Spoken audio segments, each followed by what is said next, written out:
మీలో చాలా మందికి ఈ డౌట్ వచ్చే ఉంటుంది, వారానికి 7 రోజులే ఎందుకుంటాయి, ఆ రోజులకి పేర్లు ఎలా వచ్చాయో ఇప్పుడు తెలుసుకుందాం. సనాతన ధర్మంలో నవగ్రహాల కదలికను బట్టి పంచాంగం చెప్పారు. ఇది వేదాల్లో ఒక భాగంగా ఉంది. సూర్యుడు, చంద్రుడు, బుధుడు, కుజుడు, గురుడు, శుక్రుడు, శని, రాహువు, కేతువు వీటిని నవగ్రహాలుగా భావిస్తున్నారు. పంచాంగం ప్రకారం భూమి గ్రహం కాదు, సూర్యుడు, చంద్రుడిని గ్రహాలుగా భావించారు. రాహువు మరియు కేతువు ఛాయాగ్రహాలు, ఇవి కనబడవు. నవగ్రహాల్లోంచి రాహువు, కేతువును తీసేయగా మిగిలిన 7 గ్రహాలకు చెందిన పేర్లను 7 రోజులకు పెట్టడం జరిగింది.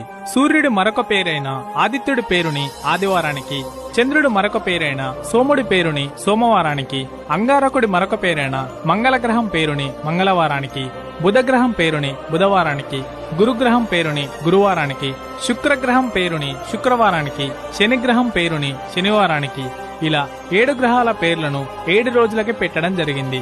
ఆ తర్వాత మనల్ని చూసి ప్రపంచ దేశాలన్నీ ఇదే విధానాన్ని పాటించాయి.